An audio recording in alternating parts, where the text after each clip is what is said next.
سیدی سرکار اعلی حضرت عظیم البرکت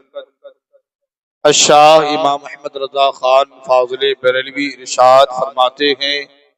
صبح طیبہ میں ہوئی بٹتا ہے باڑا نور کا، صدقہ لینے نور کا آیا ہے تارا نور کا، اور چاند جھک جاتا جدھر انگلی اٹھاتے مہد میں، کیا ہی چلتا تھا اشاروں پر کھلونا نور کا، اور تیری نسل پاک میں ہے بچہ بچہ نور کا، تو ہے عین نور تیرا سب گھرانہ نور کا، اور اے رضا یہ احمد نوری کا فیض نور ہے، اے رضا یہ احمد نوری کا فیض نور ہے، ہو گئی میری غزل بڑھ کر قصیدہ نور کا۔ عزیزان ملت اسلامیہ، خطبہ مسنونہ کے بعد میں نے جس آیت مبارکہ کی تلاوت کی،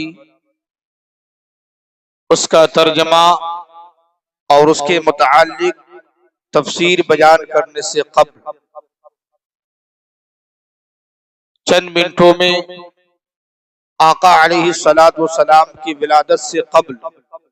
جو عرب اور ساری دنیا کے حالات تھے، بہت ہی بھیانک حالات تھے۔ حضور علیہ السلام کی تشریف آوری سے قبل عرب دنیا ہی نہیں بلکہ پوری دنیا میں ہر طرف کفر و شرک کا دورہ تھا، ہر طرف ظلم و بربریت چھائی ہوئی تھی، کمزوروں کو ستایا جا رہا تھا، یتیموں کا مال کھایا جا رہا تھا، بیواؤں پر ظلم و ستم کے پہاڑ توڑے جا رہے تھے، ایک بھائی دوسرے بھائی کے خون کا پیاسا تھا، آپس میں اگر جنگ چھڑ جاتی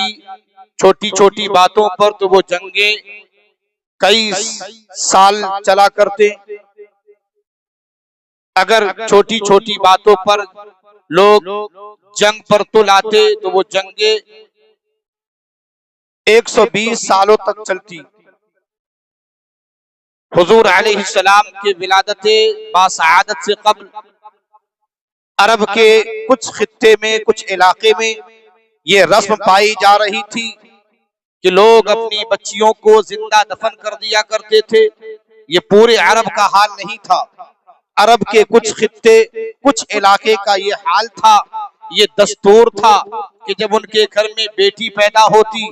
تو اپنے آپ کو منحوس سمجھتے اور اس بیٹی کو زندہ دفن کر دیا کرتے تھے۔ اگر کوئی عورت بیوہ ہو جاتی تو اسے 1 سال تک قید میں رکھا جاتا،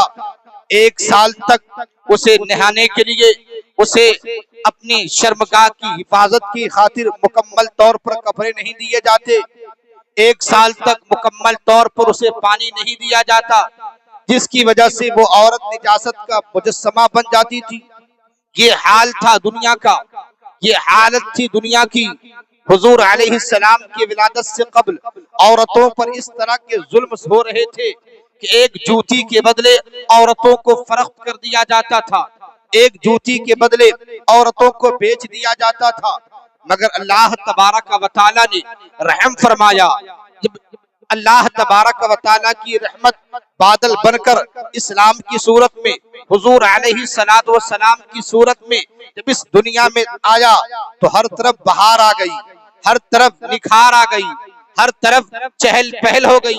اور وہ لوگ جو درندے ہو چکے تھے ان کے اندر انسانیت آ گئی۔ جو لوگ کئی خداؤں کی پوجا کیا کرتے تھے، کئی خداؤں کی عبادت کیا کرتے تھے، وہ لوگ ایک خدا کے ماننے والے ہو گئے۔ یہ انقلاب کیسے آیا؟ یہ انقلاب کس وجہ سے آیا؟ یہ انقلاب حضور علیہ السلام کی ولادت باسعادت کی برکت سے آیا۔ حضور علیہ السلام کو اللہ تبارک و تعالی نے اس خاک دانے گیتی پر بھیجا، اس خاک دانے گیتی پر جلوہ افروز فرمایا تو اللہ تبارک و تعالی کے حضور نبی نے حضور علیہ السلام نے اس کائنات میں انقلاب برپا کیا۔ اور آج جو دنیا کی یہ حالات ہے کہ آج ہر معاشرے میں ہمیں عزت و وقار مل رہا ہے، ہر ظلم کرنے والوں کو اس کا ظلم کے خلاف آوازیں اٹھائی جا رہی ہے، یہ تمام کے تمام جو انقلاب آیا ہے یہ حضور علیہ السلام کی ولادت باسعادت کے بعد آیا ہے اور ان کی برکت سے آیا ہے۔ شاعر کہتا ہے ایک عرب نے آدمی کا بول بالا کر دیا، ایک عرب نے آدمی کا بول بالا کر دیا کہ خاک کے ذروں کو ہم دو سے سریا کر دیا، اور خود جو نہ تھے راہ پر اوروں کے ہادی ہو گئے، خود نہ تھے جو راہ پر اوروں کے ہادی ہو گئے، کیا نظر تھی جو مردوں کو مسیحا کر دیا، کیا نظر تھی جو مردوں کو مسیحا کر دیا۔ حضرات محترم، تو عرب کے حالات اور پوری دنیا کے حالات یہ تھے حضور علیہ السلام کی ولادت باسعادت سے قبل۔ میں نے خطبہ مسنونہ کے بعد جس آیت مبارکہ کی تلاوت کی، اللہ تبارک و تعالی ارشاد فرماتا ہے قد جاءکم من اللہ نور و کتاب مبین، کہ بے شک تحقیق تمہارے پاس ایک نور آیا اور روشن کتاب۔ مفسرین فرماتے ہیں اس نور سے مراد حضور علیہ السلام کی ذات ہے، اور کتاب مبین سے مراد قرآن مجید ہے۔ اس پر ایک نہیں بلکہ 10 مفسرین کا قول ہے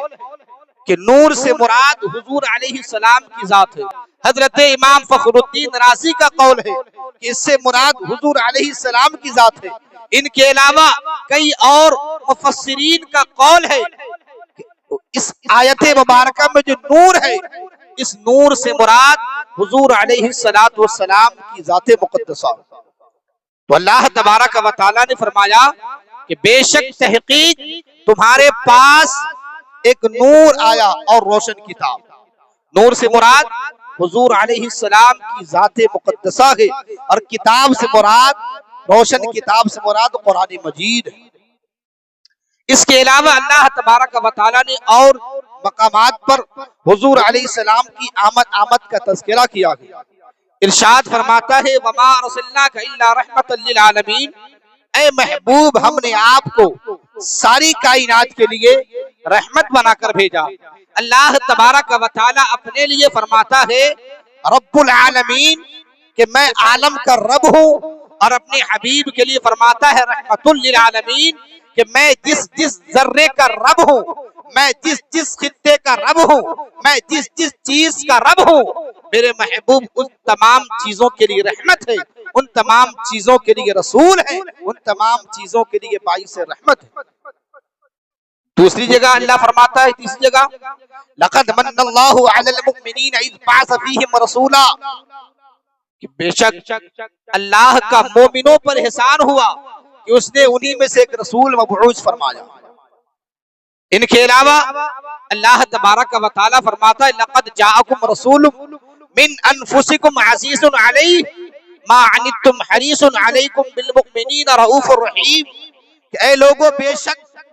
تمہارے پاس رسول تشریف لائے، تم ہی میں سے وہ رسول ہیں جن پر تمہارا مشقت میں پڑنا ان پر گرا گزرتا ہے، تمہاری بھلائی کے نہایت چاہنے والے ہیں، اور مسلمانوں پر کمال مہربان ہیں۔ اللہ تبارک و تعالی فرماتا ہے کہ تم ہی میں سے ایک رسول تشریف لائے، مسلمانوں جو تمہارا مشقت میں پڑنا ان پر گرا گزرتا ہے، اور وہ تمہارے نہایت ہی بھلائی چاہنے والے ہیں، کمال کے رحمت والے اور کمال کے مہربان کرنے والے۔ حضرات محترم، میں نے جو خطبہ کے بعد آیت مبارکہ تلاوت کی قد جاءکم من اللہ نور و کتاب مبین، کہ تحقیق بے شک تمہارے پاس آیا نور اللہ کی طرف سے اور روشن کتاب۔ اس نور سے مراد میں نے پہلے کہہ دیا کہ اس پر ایک نہیں بلکہ 10 مفسرین کا یہی قول ہے، اس نور سے مراد حضور علیہ السلام کی ذات ہے۔ اب آئیے صحابہ کرام کی بارگاہ میں چلتے ہیں۔ حضرت جابر رضی اللہ تعالی عنہ ہیں، حضور علیہ السلام کی بارگاہ میں حاضر ہوتے ہیں، عرض کرتے ہیں یا رسول اللہ، دیکھیے صحابی کا عقیدہ بھی دیکھیے، اس میں حضور علیہ السلام کے علم غیب پر بھی ثبوت ملتا ہے۔ حضرت جابر نبی کی بارگاہ میں پوچھتے ہیں، صحابی کا عقیدہ یہ ہے کہ حضور جانتے ہیں، حضور کو پتا ہے، اسی لیے تو سوال کر رہے ہیں، اگر صحابی کو یہ پتا ہوتا، ان کا عقیدہ یہ ہوتا معاذ اللہ حضور کو خبر نہیں ہے، حضور کو علم نہیں ہے، تو وہ سوال ہی نہیں کرتے۔ ان کا عقیدہ یہ ہے کہ حضور کو خبر ہے، جس متعلق وہ سوال کر رہے ہیں۔ حضرت جابر پوچھتے ہیں یا رسول اللہ، اللہ تبارک و تعالی نے سب سے پہلے اس کائنات میں کون سی چیز پیدا فرمائی؟ یعنی اللہ نے سب سے پہلے کس چیز کی تخلیق کی، کس چیز کو پیدا فرمایا؟ تو اللہ کے رسول صلی اللہ علیہ وسلم ارشاد فرماتے ہیں یا جابر ان اللہ تعالی خلق قبل الاشیاء نور نبی کا من نورہ ولم یکن فی ذلک الوقت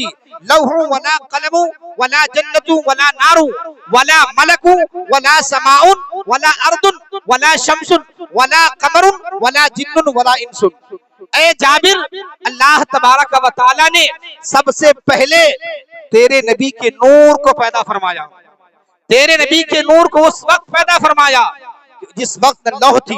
نہ قلم، نہ آسمان تھی، نہ زمین، نہ فرشتہ، نہ انسان، یعنی کائنات کی کوئی شے نہیں تھی، کائنات کی کوئی چیز نہیں تھی۔ یعنی کائنات میں سب سے پہلے، یعنی ہر چیز سے پہلے اللہ تبارک و تعالی نے جس چیز کو پیدا فرمایا ہے، جس شے کو پیدا فرمایا ہے، وہ تیرے نبی کا نور ہے، وہ تیرے نبی کا نور ہے، اور تیرے نبی کے نور سے اللہ نے کائنات کو پیدا فرمایا۔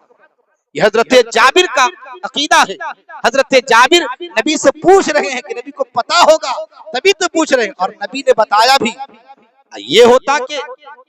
اگر نبی کو پتا نہیں ہوتا تو نبی کہتے جابر اس وقت کی بات، میں اس وقت پیدا نہیں ہوا تھا، مجھے اس وقت کا کیا علم ہے، مجھے اس وقت کے بارے میں کیا معلوم، یہ نبی کہتے۔ لیکن نہیں، نبی نے بتایا کہ جابر سب سے پہلے اللہ نے جس چیز کو پیدا فرمایا ہے، جس شے کی سب سے پہلے تخلیق کی ہے، وہ تیرے نبی کا نور ہے، وہ تیرے نبی کے نور کو اللہ نے پیدا فرمایا۔ اور ایک اور حدیث مبارکہ میں ہے اللہ کے رسول فرماتے ہیں کہ میں اس وقت بھی نبی تھا، میں اس وقت بھی نبی تھا کہ جب حضرت آدم آب و گل کے درمیان تھے، بین الآدمی والتین، مائی والتین، کہ میں اس وقت بھی نبی تھا، کنت نبیّا بین الآدمی مائی والتین، کہ میں اس وقت بھی نبی تھا کہ جس وقت حضرت آدم پانی اور مٹی کے درمیان تھے۔ آپ اندازہ لگائیں کہ حضور علیہ السلام کو اپنے متعلق اور حضور علیہ السلام کی خلقت، یعنی ان کے نور کی خلقت کب کی گئی، یہ سب اللہ کے رسول جان رہے ہیں۔ اور حضرت آدم پانی اور مٹی کے درمیان ہیں، یہ بھی بتا رہے ہیں کہ میں اس وقت بھی نبی تھا، اس وقت بھی اللہ تبارک و تعالیٰ کی بارگاہ میں نبی تھا۔ تو حضور علیہ السلام نور ہے، اور اللہ نے سب سے پہلے میرے نبی کے نور کی تخلیق فرمائی، میرے نبی کے نور کو اپنے نور سے پیدا فرمایا۔ ایک اور حدیث مبارکہ میں حضرت جابر سے روایت ہے،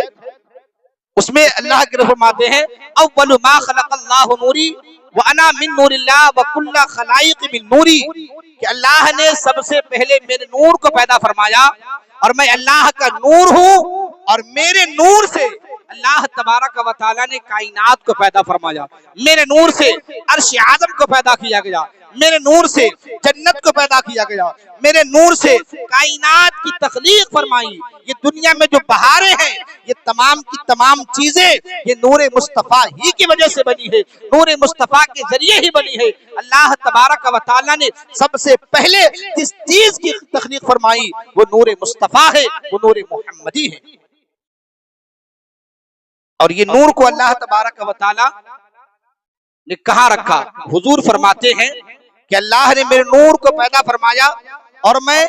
اللہ تبارک و تعالیٰ کی اذن سے اللہ نے جہاں چاہا وہاں رکھا۔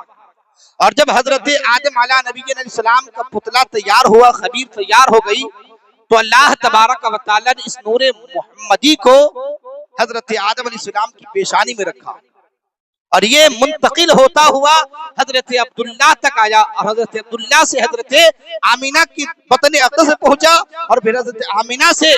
کے ذریعے اللہ تبارک و تعالیٰ کے پیارے حبیب کا نور اور حضور علیہ السلام بذات خود اس دنیا میں تشریف لائے۔ حضرت آدم علیہ نبی علیہ السلام سے حضرت امام قسطلانی رحمت اللہ علیہ فرماتے ہیں کہ جب اللہ تبارک و تعالی نے سیدنا آدم علیہ السلام کو پیدا فرمایا، یعنی اس میں روح پھونکی، تو حضرت آدم علیہ السلام سے فرمایا گیا کہ اے آدم اپنے سر کو اوپر اٹھاؤ، اپنے سر کو اوپر اٹھاؤ۔ حضرت آدم جب اپنے سر کو اوپر اٹھاتے عرش، تو دیکھتے کہ عرش کے پردوں میں ایک نور دیکھا۔ عرض کہ اے اللہ یہ نور کس کا ہے؟ اے اللہ یہ نور کس کا ہے؟ تو اللہ تبارک و تعالی نے فرمایا اے آدم یہ نور ایک نبی کا ہے جو تیری اولاد میں سے ہوگا، اس کا نام آسمانوں میں احمد اور زمین میں محمد ہے۔ اگر وہ نہ ہوتے تو میں کچھ نہ بناتا، اگر انہیں بنانا مقصود نہ ہوتا تو میں اس کائنات کی تخلیق نہ کرتا، وہ نہ ہوتے تو میں کچھ بھی نہ بناتا، تجھے بھی نہ بناتا، اس کائنات کو نہ بناتا۔ تو پتہ کیا چلا، اس کائنات کو اللہ تبارک و تعالی نے جو تخلیق کی ہے یہ نور مصطفیٰ کا صدقہ ہے۔ سرکار اعلیٰ حضرت کہتے ہیں وہ جو نہ تھے تو کچھ نہ تھا، وہ جو نہ ہو تو کچھ نہ ہو، جان ہے وہ جہان کی، جان ہے تو جہان ہے، جان ہے وہ جہان کی، جان ہے تو جہان ہے۔ تو حضرات محترم، حضرت آدم علیہ السلام نے نور مصطفیٰ کو آسمان میں دیکھا، اور پھر اللہ تبارک و تعالی نے اس نور محمدی کو حضرت آدم کی پیشانی میں رکھا، اور پیشانی سے منتقل ہوتا ہوا نبیوں اور پاک رحموں پاک پشتوں کے ذریعے منتقل ہوتا ہوا حضرت عبداللہ، اور حضرت عبداللہ سے حضرت آمنہ تک آیا، اور حضرت آمنہ سے اس کائنات میں حضور علیہ السلام اس خاکدان نگہتی پر 12 ربیع الاول شریف کو عیسوی سن کے اعتبار سے 571 عیسوی میں آپ اس خاکدان نگہتی پر جلوہ افروز ہوئے۔ حضرات محترم، تو حضور علیہ السلام یہ اللہ کے نور ہیں، اور اللہ نے سب سے پہلے آپ کی تخلیق فرمائی۔ ایک اور حدیث سن لیں۔ ایک دن حضرت جبریل سے اللہ کے رسول نے پوچھا اے جبرائیل یہ بتا تمہاری عمر کتنی ہے؟ کیونکہ جبریل علیہ السلام وہ فرشتہ ہیں کہ جنہوں نے حضرت آدم علیہ السلام کے زمانے کو بھی دیکھا، ان سے قبل کے زمانے کو بھی دیکھا، حضرت آدم کے بعد جتنے نبی تشریف لائے، جتنے رسولان اعظام تشریف لائے، سبوں کی بارگاہ میں حاضری دی۔ تو اللہ کے رسول نے فرمایا اے جبرائیل تیری عمر کتنی ہے؟ تیری عمر کتنی ہے؟ تم کتنے سال کے ہو؟ تو حضرت جبریل نے عرض کیا رسول اللہ مجھے اتنی بات کا علم تو نہیں کہ میری عمر کتنی ہے، ہاں چوتھے حجاب میں ایک تارا 70,000 سال کے بعد چمکتا تھا، ایک تارا 70,000 سال کے بعد ایک مرتبہ چمکتا تھا، میں جبرائیل اسے 72,000 مرتبہ چمکتے دیکھا، اسے 72,000 مرتبہ چمکتے دیکھا۔ آپ اندازہ لگائے، حضور فرماتے ہیں وَعِزَّتُ رَبِّي أَنَا ذَلِكَ الْكَوْكَبْ، اے جبرائیل جس تارے کو تم نے 72,000 مرتبہ دیکھا ہے، میرے رب کی قسم میں وہی تارا ہوں، میرے رب کی عزت و جلال کی قسم میں وہی تارا ہوں جسے تم نے چوتھے حجاب میں تم نے 70,000 سال کے بعد 72,000 مرتبہ چمکتے دیکھا، میں وہی ستارہ ہوں۔ حضرات محترم، یہ حضور علیہ السلام نور ہے۔ اللہ تبارک و تعالی نے خلقت کے اعتبار سے اللہ نے سب سے پہلے جس چیز کو پیدا فرمایا وہ اپنے نبی کے نور کو پیدا فرمایا، اور بعثت کے اعتبار سے ظاہری شکل و صورت میں تمام انبیاء کے بعد سب سے آخری میں حضور علیہ السلام کو بھیجا۔ اس میں بھی حکمت ہے، اس میں بھی حکمت ہے، انشاءاللہ والعزیز کبھی بتایا جائے۔ جب کسی بڑے آدمی کو آنا ہوتا ہے اس کے لیے اعلان کیا جاتا ہے، اس کے لیے پرچار کیا جاتا ہے، اس کے لیے اناؤنسمنٹ ہوتا ہے کہ فلاں شخص آنے والا ہے۔ مثال کے طور پر ہمارے معاشرے میں، ہمارے محلے میں بڑا جلسہ رکھ دیا جائے، بڑا پروگرام رکھ دیا جائے، دینی یا کوئی دنیاوی کوئی بڑی شخصیت اگر آتی ہے تو اسے ہم اعلان کرتے ہیں 4 دن پہلے، 5 دن پہلے، 10 دن قبل اعلان کرتے ہیں کہ سنو ہمارے محلے میں، ہمارے معاشرے میں فلاں تاریخ کو فلاں دینی شخصیت آ رہی ہے یا دنیاوی شخصیت کوئی آ رہی ہے، اس کا ہم اعلان کرتے ہیں، بتاتے ہیں کہ ہمارے محلے میں آ رہی ہے۔ تو حضور علیہ السلام کے اعلان کے لیے اللہ تبارک و تعالی نے ایک نہیں، پرچار کے لیے ایک نہیں بلکہ کم و بیش 1,24,000 انبیاء و مرسلین کو دنیا میں مبعوث فرمایا۔ ہر نبی آئے تو آنے کے بعد اپنی امتیوں کو یہ تلقین کرتے رہے کہ او لوگوں، ایک رسول آنے والا ہے، ایک رسول تشریف لانے والا ہے جس کا نام آسمانوں میں احمد ہوگا، زمین میں محمد ہوگا، ان کی تم نصرت و حمایت کرنا، ان پر تم ایمان لانا، وہ مقصد کائنات ہے، وہ مقصد تخلیق کائنات ہے، جب وہ آ جائیں تو ان کی مدد کرنا۔ یہ پرچار ہر زمانے کے نبی یعنی حضور سے قبل جتنے انبیاء تشریف لائے سبوں نے یہ اعلان کیا، یہ پرچار کیا کہ رسول اللہ تشریف لانے والے ہیں، آمینہ کا لال آنے والے ہیں، عبداللہ کا لخت جگر آنے والے ہیں، جس کے صدقے میں کائنات بنائی گئی وہ رسول تشریف لانے والے ہیں۔ حضرت آدم نے چرچا کیا، حضرت نوح نے چرچا کیا، حضرت ابراہیم نے چرچا کیا، حضرت موسیٰ نے چرچا کیا، حضرت سلیمان نے چرچا کیا، حضرت عیسیٰ نے چرچا کیا، اور یہ حضرت عیسیٰ کا چرچا قرآن میں ملتا ہے۔ حضرت عیسیٰ فرماتے ہیں وَمُبَشِّرًا بِرَسُولٍ يَأْتِي مِن بَعْدِ اسْمُهُ احمد، او لوگو میں اپنے بعد آنے والے رسول کی بشارت سناتا ہوں، اس کا نام احمد ہوگا۔ میں اپنے بعد آنے والے رسول کی قرآن کے 28 پارے کی سورہ صف کی آیت مبارکہ ہے، سورہ صف کی آیت مبارکہ اللہ فرماتا ہے وَمُبَشِّرًا بِرَسُولٍ يَأْتِي مِن بَعْدِ اسْمُهُ احمد۔ حضرت موسیٰ اپنے قوم کے درمیان کہتے او لوگو میں اپنے سے پہلے رسول کی تائید کرتا ہوں، اپنے سے پہلے کتاب کی تائید کرتا ہوں، اور اپنے کے بعد آنے والے رسول کی بشارت دیتا ہوں، ان کا نام احمد ہوگا، ان کا نام احمد ہوگا۔ یہ قرآن کی آیت مبارکہ ہے۔ پتا کیا چلا کہ حضور کی آمد سے قبل اللہ تبارک و تعالیٰ نے حضور کا چرچا،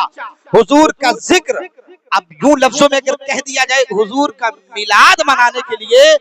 ایک دو نہیں بلکہ کم و بیش 1,24,000 انبیاء و مرسلین کو حضور سے پہلے دنیا میں بھیجا، اس کے بعد حضور کو بھیجا تاکہ دنیا کو پتا چل جائے کہ میرے محبوب کی شان کیا ہے، میرے محبوب کا مقام کیا ہے، میرے محبوب کی عزت و وقار کیا ہے۔ سرکار اعلیٰ حضرت کہتے ہیں سب چمک والے اجلوں میں چمکا کیے، اندھے شیشوں میں چمکا ہمارا ربی، کیا خبر کتنے تارے کھلے چھپ گئے پر نہ ڈوبے نہ ڈوبا ہمارا نبی، اور کون دیتا ہے دینے کو منہ چاہیے، دینے والا ہے سچا ہمارا نبی۔ خلق سے اولیاء، اولیاء سے رسول، اور رسولوں سے اعلیٰ ہمارا نبی، اور رسولوں سے اعلیٰ ہمارا نبی۔ قد جاءکم من اللہ نور و کتاب مبین، یہ تحقیق تمہارے پاس آیا ایک نور اور روشن کتاب۔ نور سے مراد حضور علیہ السلام کی ذات مقدسہ ہے، اور کتاب سے مراد قرآن مبین ہے۔ تو اللہ تبارک و تعالی کے رسول نور بھی ہے، بشر کا انکار نہیں ہے۔ اس وقت یہ بات آتی ہے کہ جب خالص بشر مانے وہ کافر ہے۔ حضور بشر بھی ہیں، حضور نور بھی ہیں، مگر ہمارے معاشرے میں کچھ لوگ، ہماری سوسائٹی میں، ہمارے گرد و نواح میں، ہمارے علاقے میں، ہمارے ضلع میں، ہمارے قرب و جوار میں ایسے عقیدے والے، ایسے خیالات والے پائے جاتے ہیں کہ جو نبی کو معاذ اللہ اپنے جیسا بشر کہتے ہیں، نبی کو اپنی طرح کہتے ہیں، اور معاذ اللہ حضور کی نورانیت کا انکار کرتے ہیں، حضور کو کے نور ہونے کا انکار کرتے ہیں۔ تو اس لیے اللہ کے رسول نور بھی ہیں اور اللہ کے رسول بشر بھی ہیں۔